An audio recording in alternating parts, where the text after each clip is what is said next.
Well, I wanted to apologise to you guys if I'm limping a bit today, because I fell down a drain on Sunday. I was in my back garden and I was cutting the grass, and the manhole. I stood on a manhole cover, and it caved in beneath me. And the next thing I knew, I was dangling from the roof of the drain with the sewer beneath me.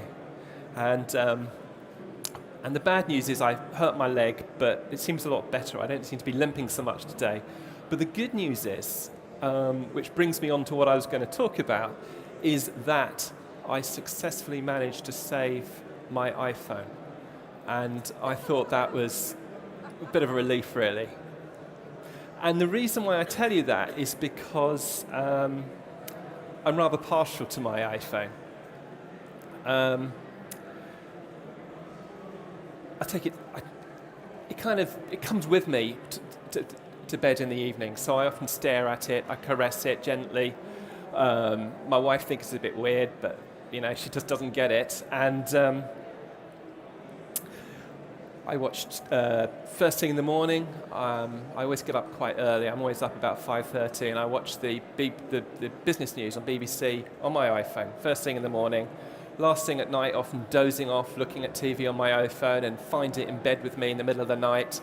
So for me, it's kind of really important.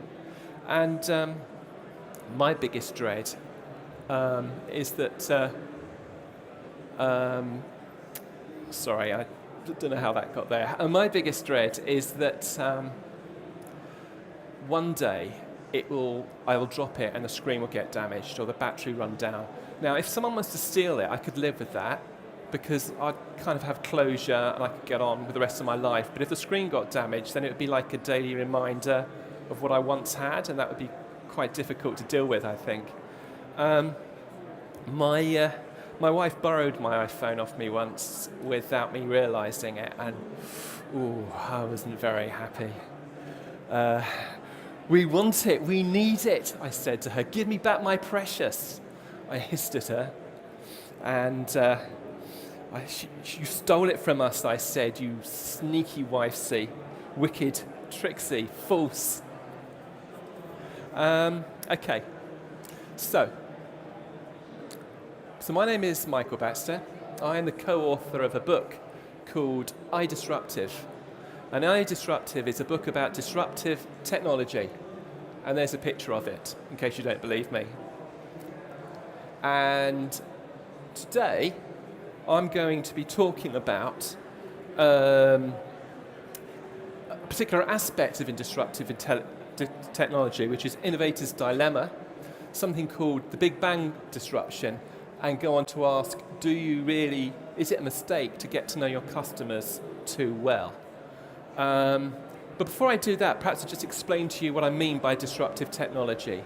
So I'm talking about the Internet of Things, wearable technology, robotics, 3D printing, artificial intelligence, nanotechnology, new materials such as graphene, the sharing economy, genome sequencing, stem cell research, prosthetics, exoskeletons, a whole shed load of technologies that are going to change the world in the next few years in a very, very profound way. They're going to change the economy. They're going to change business. Sorry, let's reword that. They're going to disrupt the economy. They're going to disrupt business. They're going to disrupt jobs. And it's going to disrupt actually what it is to be human. So it's quite a big deal, I think. So before I get into the innovator's dilemma, I just want to say a few things about a blink of an eye. So when I fell down the drain on Sunday, and I was hanging from the edge, I kind of had this thought: if it had just not gone slightly differently, and I'd actually fallen into the sewer beneath me, and I caught something nasty sitting in that drain and no one knew I was there. That kind of moment, that instant when the manhole cover gave way and I went flying, would have sort of changed my life in a kind of blink of an eye.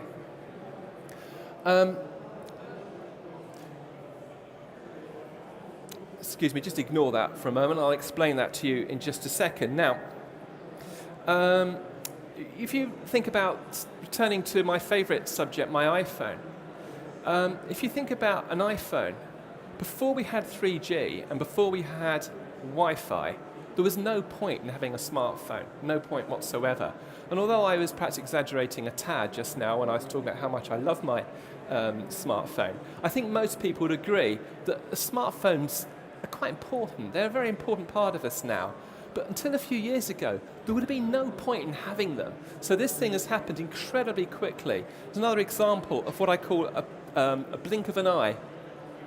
And another example is Apple computers. Sorry, it's not called Apple computers anymore. Apple itself.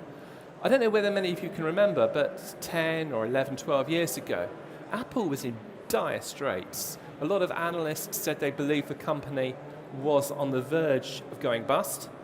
And yet, you look at it today, it is the biggest company in the world by market capitalization. I personally believe it will be the first company to ever have a market cap of $1 trillion. And so the question is why? How did that happen? How did it go from nearly bust to the world's biggest company in 10 years? And the reason I think is because technology during the 80s and 90s wasn't quite good enough. Steve Jobs had a dream, and he had a dream for design, combined with consumer electronics, combined with computer hardware. And that dream wasn't realistic until come the turn of the century, suddenly technology was powerful enough for those things to be real. Now, John Sculley, who many of you might know, was the boss of Apple during the 80s. He was the guy that ousted Steve Jobs and then himself was fired sometime later. About 2-3 years ago, he was interviewed in the Cult of the Mac. And he said, for someone to build consumer products in the 1980s beyond what we did with the first Mac was literally impossible. But by the 1990s, things began to change. And it was at least possible to get an idea of what was going on. His key point was, thanks to Moore's law, leading to computers becoming more and more powerful and the homogenization of computers, suddenly Jobs' dreams suddenly became realistic, and in a relative blink of an eye, Apple went from nearly bust to the biggest company in the world, which I think is quite astonishing, really. And you think about it from an evolutionary point of view, we've been around on this planet for about 200,000 years. And relative to how long there's been life on this planet, that's a blink of an eye. From an evolutionary point of view, we've been around for a blink of an eye. But if you also look at how long we've been on this planet and look at how long we haven't been hunter-gatherers, it's about 10,000 years. So again, that's a relative blink of an eye. And if you look at how long we've been hunter-gatherers and compare that with how long it is since we've had the technologies we're familiar with today, steam, electricity, motor car, the flight, that's a relative blink of an eye as well. And then again, if you look at our history since that occurred, since the introduction of the internet, blink of the eye. And it seems to me these blink of the eyes are becoming more frequent. Just give you a couple more examples, if I may. It's generally believed that water freezes at 0 degrees. In fact, that's not true. In fact, water can go all the way down to minus 48 degrees before it's frozen. It's called the supercooling of water. If it's pure and if it's cooled evenly, it can go that cold.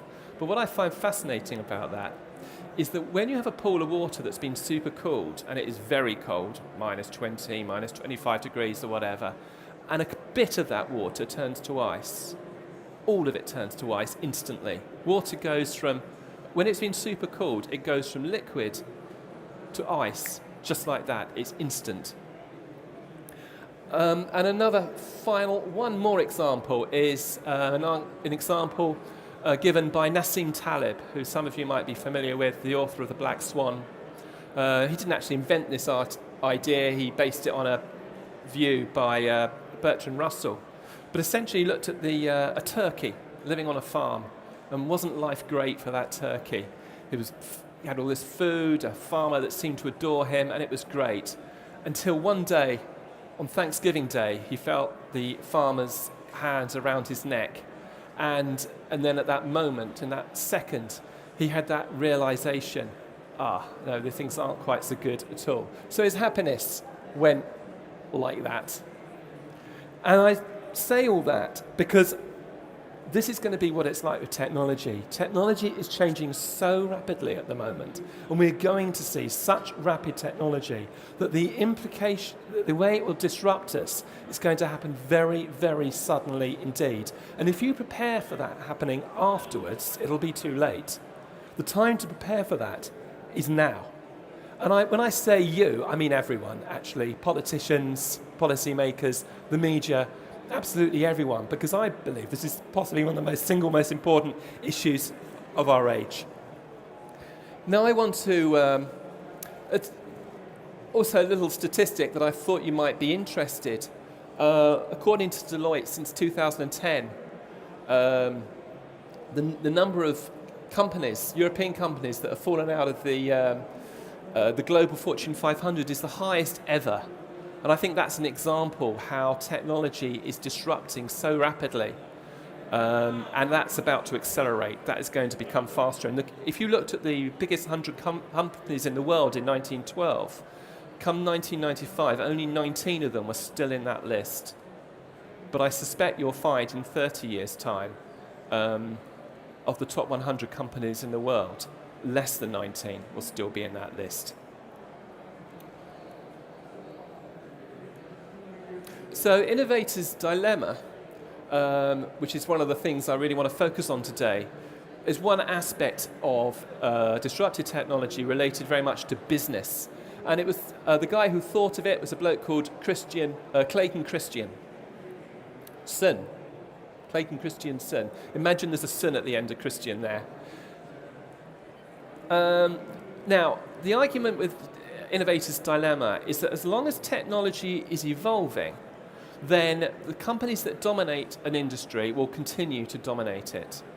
However, when technology suddenly comes from somewhere else, if you like, from the left side of midfield or stage right or something, then it can have such a disruptive effect that companies can just go out of business very, very rapidly.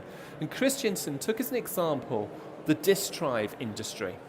Now, the disk drive industry went through a number of major changes. It went from 12-inch to 18-inch to 5.25 to 3.5-inch. And that coincided with a change in computers, from mainframes to mini-computers to desktops to laptops. And what's quite interesting about that is every time that happened, the companies who dominated that field, be it 12-inch, 8-inch, 5.25-inch, didn't see it coming. And when they did see it coming, it was too late, because a new generation of companies had emerged that were so specialized in this new technology that they went out of business. Often, they did their research and they asked their customers. Oh, what do you think about these new 8-inch disk drives? And the customers said, nah, don't worry about that. That's toys. That's a hobbyist market. Ignore it. You know, the market you want to concentrate on is the 12-inch or the 8-inch or whatever it was at that moment. And every time, their customers were wrong. So by listening to their customers too closely, they actually went out of business. Christensen said that of the 17 companies that made up the industry in 1976, all except IBM had failed or been acquired by 1995. 129 firms entered the industry, 109 of which failed. In 1996, the only companies operating in an industry that had not been startups were IBM, Fujitsu, Hitachi, and NEC. Now, it's quite interesting, actually. One of the companies that was affected by Innovator's Dilemma was Seagate. And I'm going to come back to Seagate in a minute, because they had they've actually come up with a solution to Innovator's Dilemma. Now, one of the problems, as I say, was listening to customers too carefully. So, before I go on to that, I just want to mention a theory called Big Bang disruption, which takes the idea of Innovator's Dilemma, but says technology is changing so fast that you're going to have even less time than before to prepare for it. New technologies will come into the world almost complete the moment that they exist. Now,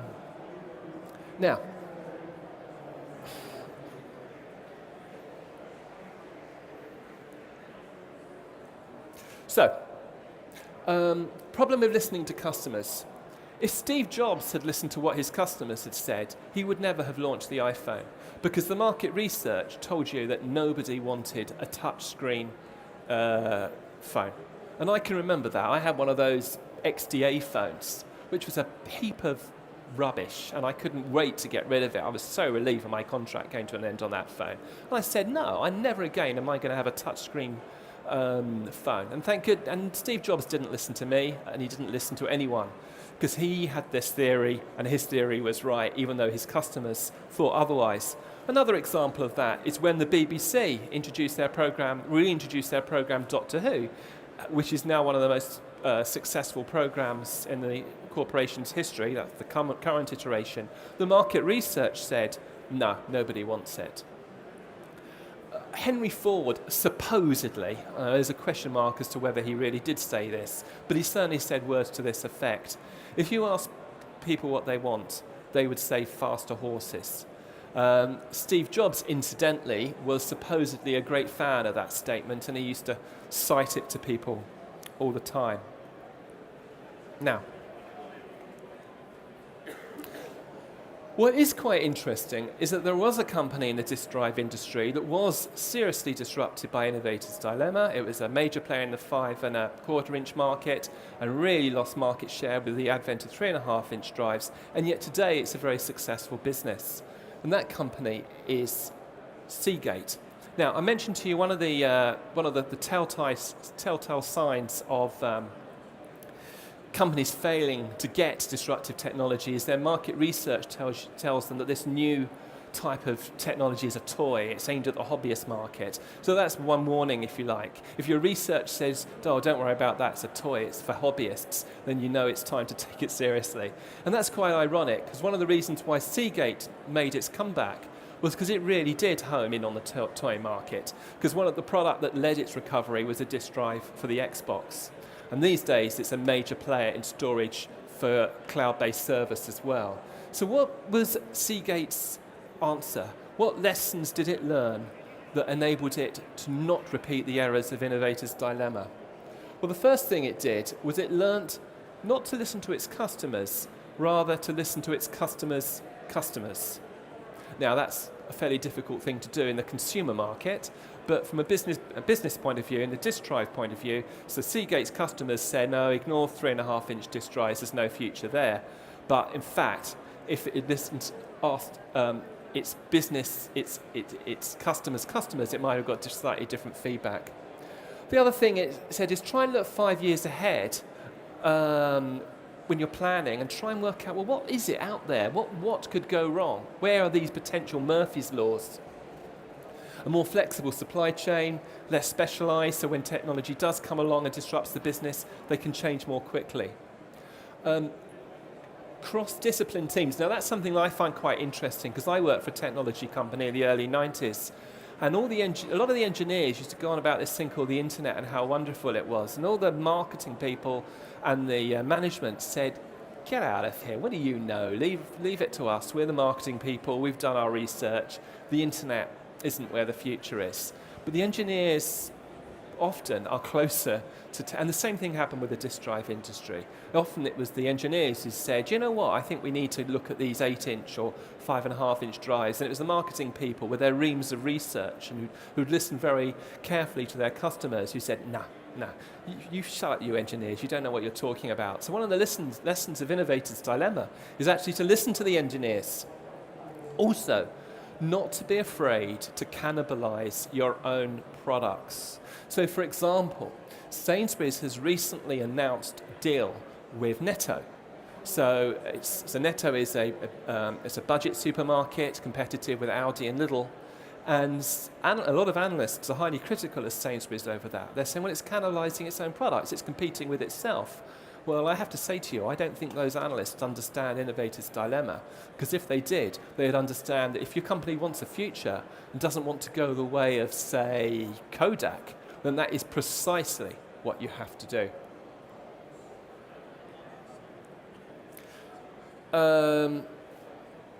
This thing's very sensitive. Now, Clayton Christensen, the guy who came up with the idea of innovators' dilemma, he came up with 4 steps. First of all, he asked people to try and think about all the possible ways in which technology could disrupt their business way in advance, before it could possibly happen. So it's blue sky thinking, if you like. He said, set up projects targeted at the company moving away from being able to deal with disruptive technology, and put senior managers in charge of those projects. Put these projects at arm's length, try and divorce them from the corporate culture so they think in a different way. And also train staff about disruption. 2 other methods. One method is corporate venture capital. So a lot of companies set up venture capital arms with the view of they invest in lots of companies that may have some solution to disruptive technology they hadn't even thought about, and then of course at a later date they could buy them out. And one very interesting example is how Microsoft dealt with the end of DOS. Now, it's commonly thought that DOS was coming to an end, so it launched Windows. In fact, that's not what happened. Windows evolved in the truest sense of the word, because what Microsoft did is it actually looked at a multiple strategy. It looked at beefing up DOS. It looked at doing a deal with IBM. It looked at a joint venture with Apple. It looked at joint ventures in the Unix market. It looked at selling the company. And it also looked at launching this product called Windows. And it just so happened that Windows was the method that worked. There's a lesson that I think Microsoft maybe forgot under Steve Ballmer, because under Steve Ballmer, it only seemed to have one strategy, which was Windows, or it had 3 strategies: Windows, Windows, and Windows, I think. Okay.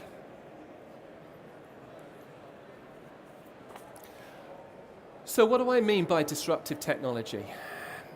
Here's a kind of a list. I alluded to this earlier, but just to go through it a little bit more carefully. So it's the Internet of Things, something many of you are probably familiar with.